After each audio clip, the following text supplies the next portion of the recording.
Bugun sizlarga bitta life hackni o'rgatib qo'ymoqchiman. Deylik, mashina o'zi gazda yuribdi.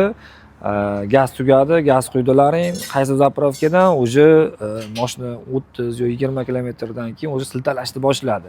Bu nimadan bo'ladi? Ko'pincha bu gazga o'sha musor bo'ladi, sera. Musor injektorda uchiga jiklar to'planib qoladi. Buni bir xil ustaxonalarga borsalaring, kompyuter qilib beramiz, u bu deb ko'proq pul olishadi yoki bo'lmasa injektor yangi qo'yish kerak deyiladi. O'shaning uchun sizlar o'zingizga buni tozalashni o'rgatib qo'ymoqchiman. Buning uchun bitta zubachistkani o'zi ham yetadi. Bu ham hamma topiladi. Endi biz boshqasini tozalaymiz, lekin mana shuni o'zida ham sizlarga o'rgatib qo'yaman. Masalan, sizlarda endi har xil injektorlar bo'lishi mumkin.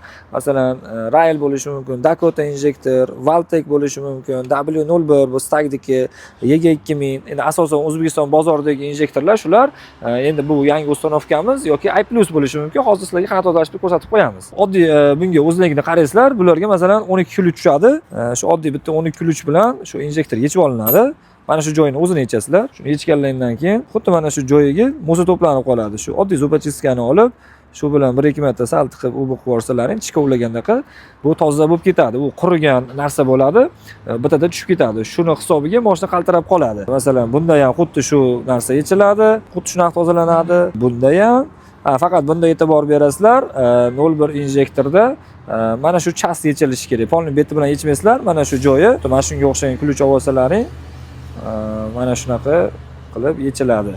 U bitta ko'rib olsalaring o'zlaringnikini, keyingi safar shuni o'zi yetarli bo'ladi. Shuni olib mana shu joyiga ozgina. Bu endi ko'cha sharoitida jupachiska aslida o'zi Severloda yoki simi tozalansa bu yana ham yaxshi toza bo'ladi.